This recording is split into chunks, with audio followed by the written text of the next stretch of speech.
Welcome to the Dynamic Radiologist Podcast, where we feature leading experts in healthcare. And now, here's your host, Dr. Stephen Brownstein.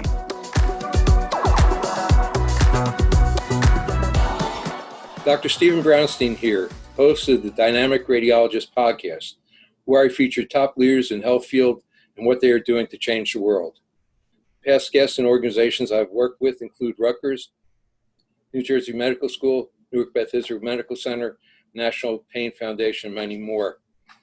Your sponsor today is Dynamic Medical Imaging, which we started 16 years ago. We're the leading experts in personal injury imaging. So if you or a loved one know of someone who's been in a car accident, work-related injury, or had a slip and fall, give us a call. We have doctors all over New Jersey refer their patients to us. What is really telling, though, is the same doctors come to us for their own imaging and send their family. I've been a board-certified radiologist for over 40 years. I've seen almost everything. Our website is www.dynamicmedicalimaging.com, or go to questions, the contact page, and let us know. Also, our other sponsor is Spinal Kinetics, the leading expert in diagnosing the presence, location, and severity of spinal ligament injuries, and we can be reached at thespinalkinetics.com.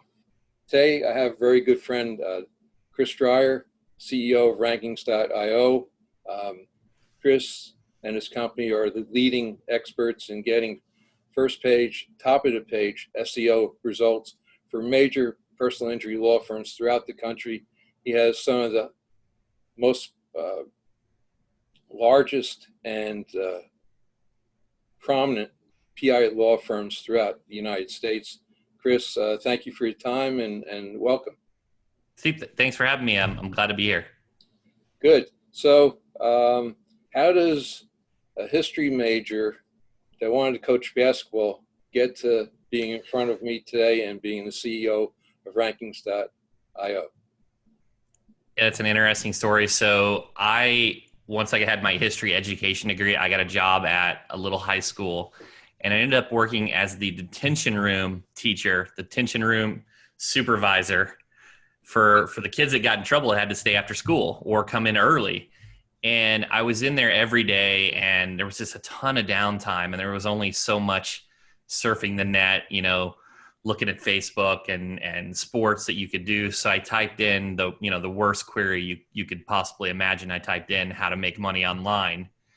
And after sorting through a lot of the junk, fill out the survey to get, fill out these surveys to get paid and all these other scams, I found Ed Dale's course, and it was a 30-day course to make your first $10 with affiliate marketing. And I think I made like $20 that first 30 days, but it gave me the basis of knowledge to take it to the next level, to start understanding what is digital marketing, how can I improve, how can I become an expert. And I really immersed myself and just went all in, because even though it was only $20, I saw that there was a great opportunity. And I started a site. It was Lose a Double Chin. I ended up ranking number one for double chin, in the world, number one. And it drove a ton of traffic to that site. I had a stained concrete site that ranked number one, acai fruit, that ranked number one, and was just doing really well. And by the end of my second year teaching, I was actually making substantially more from affiliate marketing than I was teaching. So the difficult decision for me was not, it was basically tying in coaching, because I had this vision to really be a superstar types coach. I was going to do everything possible to get to that collegiate level to be a top coach.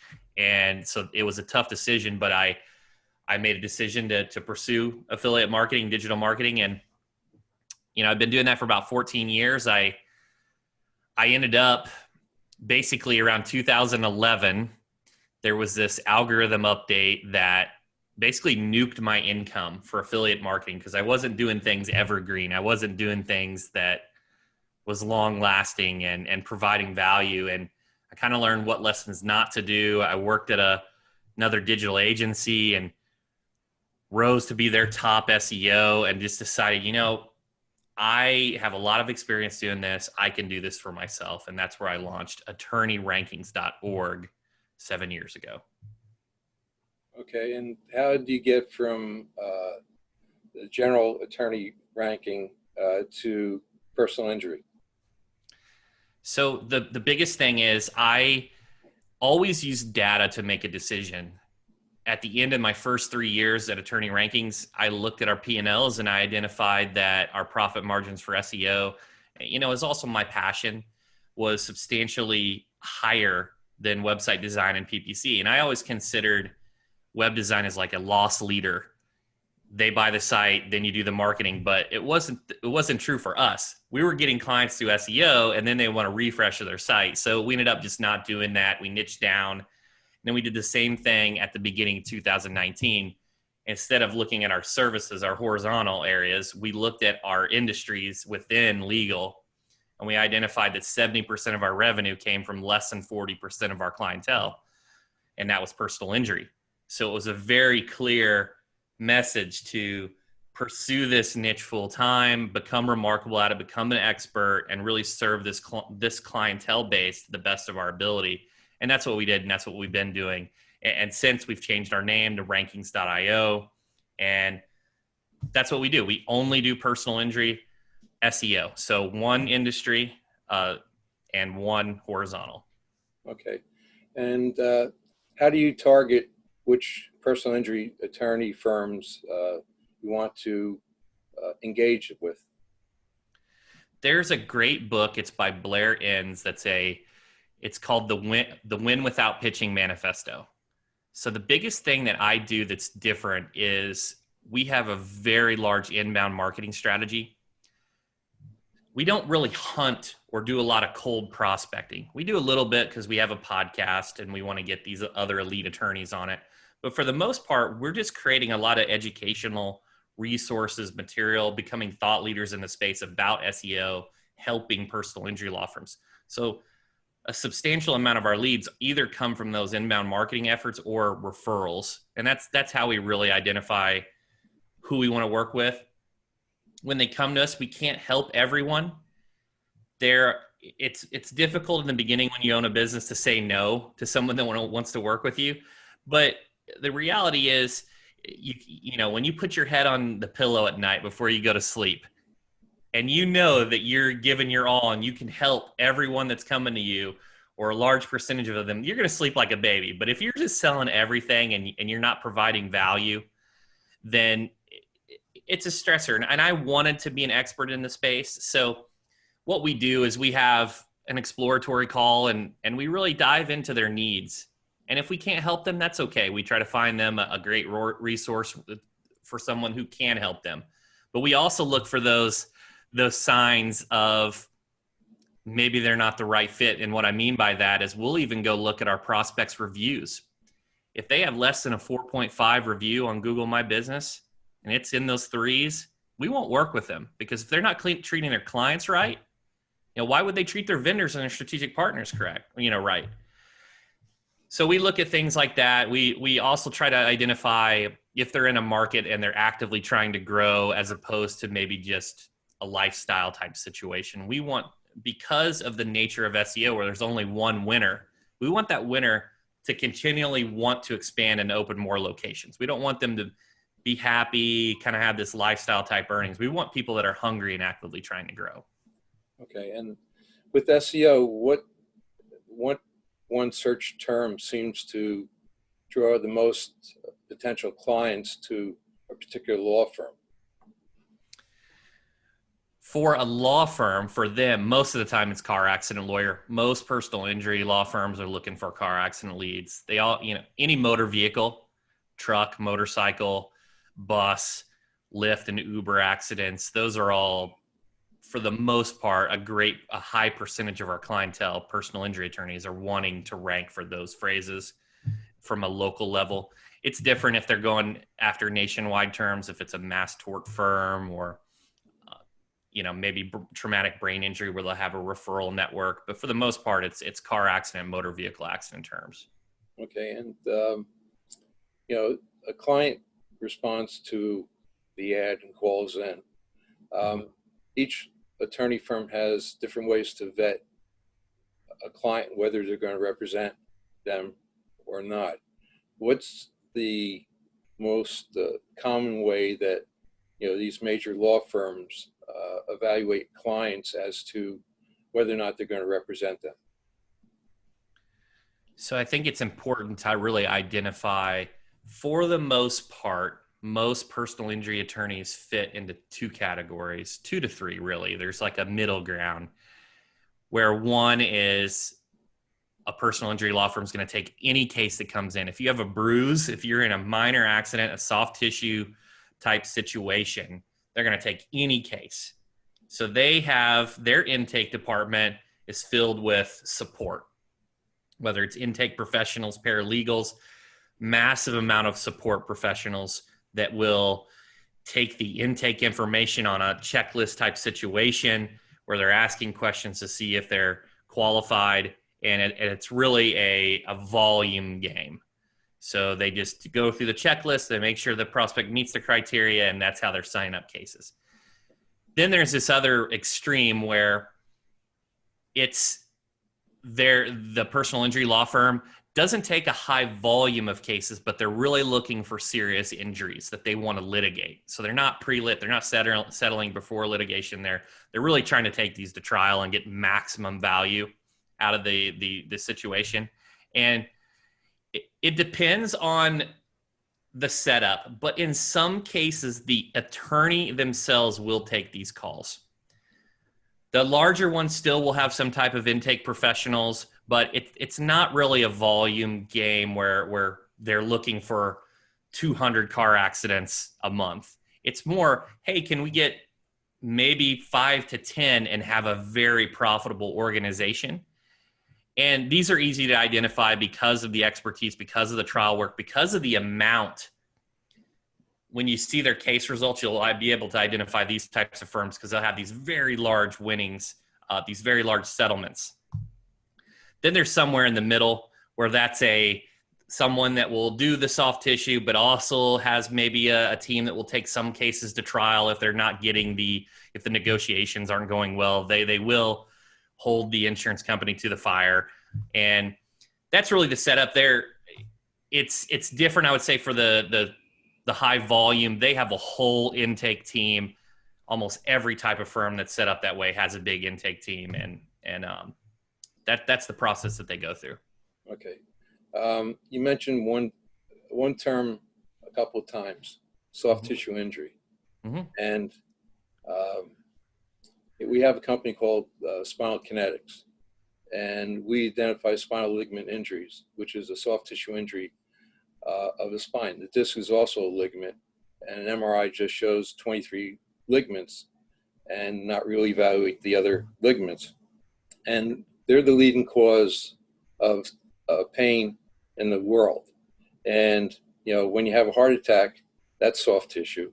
When you have a stroke, that's soft tissue. So for years, the term soft tissue has been bantered around to kind of minimize an injury, but they are severe injuries, and well, you're forgiven. I walked you right into that one, didn't I? Yeah, you did too. Close enough. But one thing, I've talked to a number of attorneys, and their biggest problem post-COVID is they can't actually be face-to-face with their clients, and they're not able to read the clients, whether the way they're portraying the injury is, their perception, whether that's true or not true. So that's been a major problem and concern with the number of attorneys that I've talked to. And the other concern is there's not as many car accidents. People are not driving, staying home, working at home. So I think, you're in a perfect position to, unfortunately, because of post-COVID, the need to have expert SEO and marketing people for these major attorney firms, or all attorney firms, becomes even more because there's less clients to go around. And I don't know, have you noticed that with the law firms that you've talked to, that the amount of cases coming in have dried up significantly? Absolutely. And that firm that takes every type of case, that has to fuel the pump, so to speak, with 100 plus employees, those are the ones that are really dialed in, and they're more concerned, I would say, because the one that takes the very major injuries doesn't have to take a high volume of cases. But as you mentioned, even in those situations, there's less of those major injuries available. There's a few things that we have seen though. So one of the things that we've seen is there's more motorcycle and Jeep accidents. I think individuals are getting out because there's not as many things that they can do for entertainment. They're going on more joy rides. So motorcycle accidents, I would love to see statistics. Those are way up. Law Tigers, that company, I mean, they're probably just rolling in it right now. The other thing I've seen in terms of how firms are adopting, they're getting more remote centric. They're upgrading their technology. They're using tools like Zoom, which we're on, to do video conferencing, to do virtual consults. And they're also pivoting slightly to do other types of areas of the law. For example, there was a time right in the beginning where business interruptions claims was very, that's not traditionally a PI area, but it was an avenue that they were pivoting to kind of mitigate some of that revenue loss. And there's been some really creative firms out there that have done a good job pivoting and going remote and using technology. And it's been really interesting to see. Oh, good. So if I'm injured and I'm trying to choose a law firm, what questions should I ask in order to see whether I should go with the David or whether I should go with the Goliath? What are the benefits of a solo or a small firm versus a large firm in your experience? The biggest thing that I would tell you is it's based upon, there's a couple things. If it's based upon your accident, if it's not a serious injury that you think you're going to take the trial and try to get maximum value for, it's a situation where you just want to get your bills paid and maybe get your car fixed type situation, find someone local that you can build a rapport with, that you go set in on that free consultation. Doesn't mean you have to hire that personal injury attorney. Ask them good questions. Do you get a good feeling about them? Read their reviews, see what other consumers are saying about their service and how well they did. Look at their AVVO rating, if they're a super lawyer. Look at their accreditations. Ask, have they dealt with any case similar to theirs? And you'll get a really good understanding of if they're the right person. If it's a situation where it's a unique situation, I would get multiple consultations and I would ask, who's the best truck accident attorney? Who's the best so-and-so? And try to get multiple names. And basically, at the end of the day, you just have to do your own due diligence. It's read your reviews, look at their accreditations, their awards, and if you have a good relationship, you have a good feeling when you talk to them, that's the type of attorney that I would hire. Okay. So, again, I've been dealing with personal injury attorneys for more years than I want to say. And what are some of their unique selling propositions? What makes one law firm different from the other as far as either SEO or marketing in general? You have like in Florida, you have two major guys battling it. And what makes one, as far as their advertising or unique selling proposition, to me, is there a difference from one major PI law firm to the other? And how do you portray that as far as the SEO to help, raise the rankings of those companies that you work with? Yeah, so first, before I answer that, I'm going to give you kind of a visualization here. And I got part of this, I believe, from Jonathan Dane at Client Boost. So imagine your business, your law firm, or whatever business you have is a lemonade stand. And all lemonade stands were on one street. How would your stand, how would your business be different? is kind of what you're asking, your unique selling proposition. So in the case of Florida, like you mentioned, you've got Morgan & Morgan, and then you have Michael T. Gibson, auto justice attorney. Both of these guys are doing TV. Both of these guys are heavy marketers now. Morgan & Morgan's just massive amount of advertising and billboards. But how does someone like Michael compete with Morgan & Morgan? Well, there's a couple things. The first thing that he did is not only did he niche down from personal injury law, his firm name's auto justice attorney. So it's very clear that he has an expertise in motor vehicle accidents, auto accidents. The other thing that he did was really highlight his family, where it was more about a family-centric approach, a more family environment, as opposed to, hey, we're going to kill you, we're going to get maximum value, we're going to swing this sledgehammer, Jim Adler style. You can take different approaches, and it could be anything from your customer service could be a differentiator, your payment terms, your market, who you serve. It could be your location, niching down to specific practice areas. It could be many, many different types of things. It could be your fee structure. Your contingency fee structure could be an hourly or a fixed fee situation for a personal injury law firm.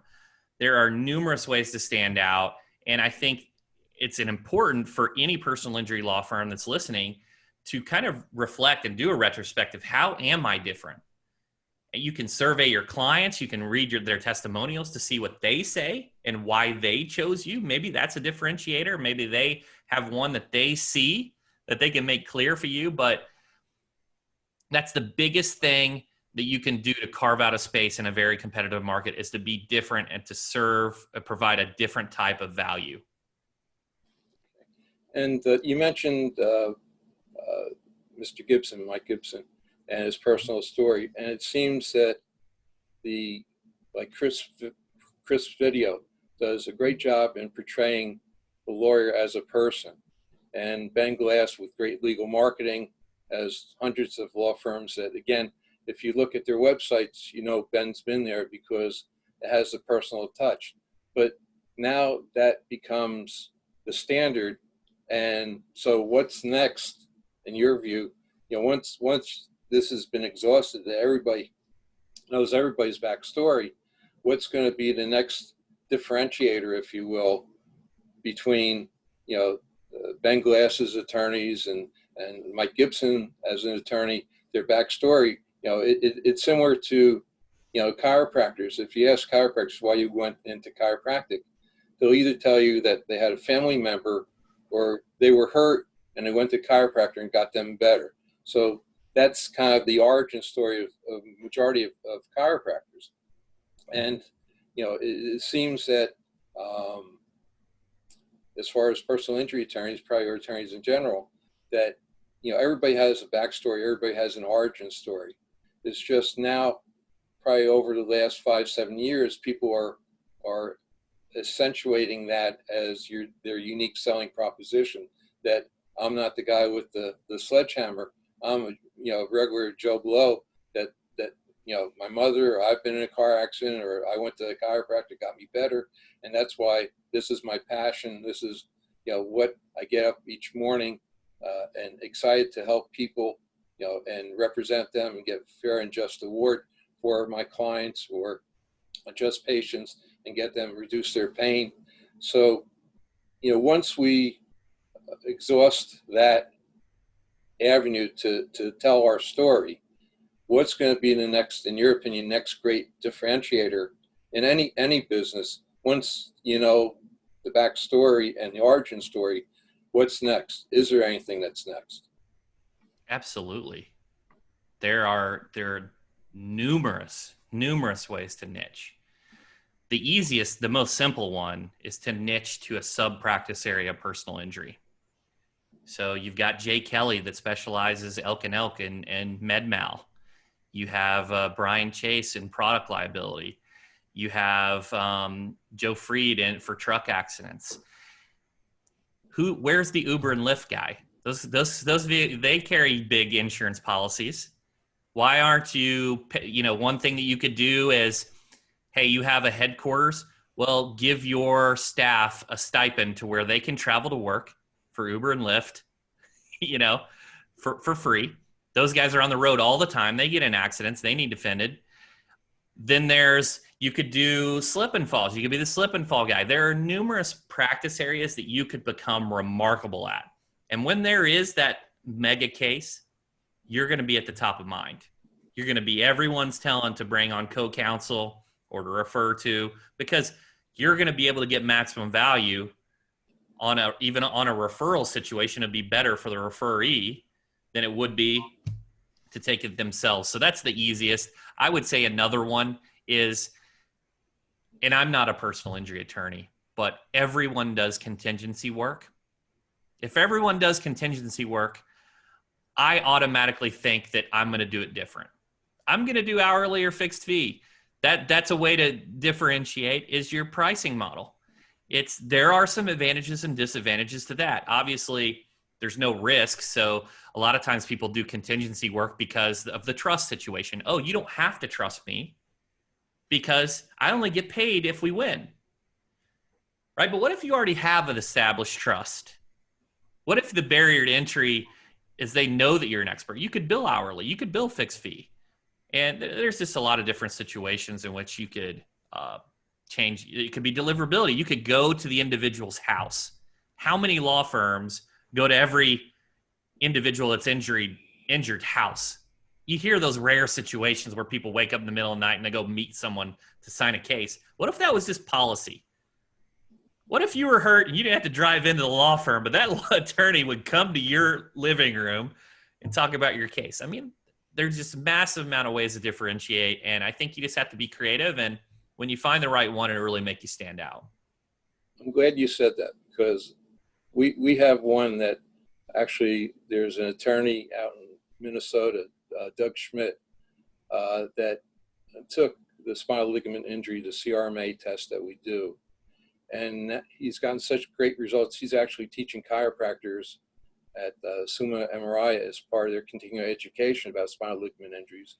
And he had one case that really drove home. It was a 24-year-old motor vehicle accident, and it wasn't properly diagnosed that they had spinal ligament injuries.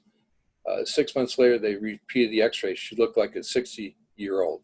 It's what's called accelerated degeneration. So these spinal ligament injuries, if they're not picked up and properly diagnosed, can lead to accelerated degeneration. So now Doug, is one of our raving fans, so to speak, and he's out there promoting and educating both attorneys and chiropractors. But yet, if you look at any PI law firm advertising, not one of them advertise we're the spinal ligament injury experts. And that's a huge market, because if you look at the AMA guides to impairment, they rank if you have what's called alteration motion segment integrity or spinal instability. It carries a higher whole body impairment, meaning you can do less things than 2 herniations. So these are severe permanent injuries, and yet they're undiagnosed and unrepresented by the attorneys because they don't know to ask the docs, did you evaluate for intersegmental motion abnormalities or spinal instability? And to me, if the doctors don't do it or the lawyers don't properly represent, to me, that's not doing justice to the client or the patient. So I agree with you. There's still more ways to niche down, whether it's going, the spinal ligament injury expert, whether it's doing truck, or you mentioned motorcycle accidents. There's still ways, but it's getting the message across. And I think as the law firms get, pivot, small pivots, as Tony Robbins, small changes can make incremental differences down the line. So I think you're in a unique situation because behind the scenes or behind the curtain, how the personal injury personal injury companies work, and you're able to tweak the SEO to represent the new environment with the post-COVID, and also as the attorney firms shift and pivot to survive, so to speak. You're right there to kind of the leader of the band, so to speak, and your results are remarkable and could be should be commended. And I gave you a plum with the personal injury because now you can go and tell all the law firms I have a differentiator for you that no one else has grabbed, no one else put the flag on top of the mountain, and it's a major thing. So You're right. This has been a great interview or talk, and I know our listeners will get a lot out of it, both the patients, doctors, and attorneys that we come across, and look forward to continuing our friendship. And any way I can help you, you know it. And thanks for being there for us. Thanks, Stephen. Okay, take care. Thank you.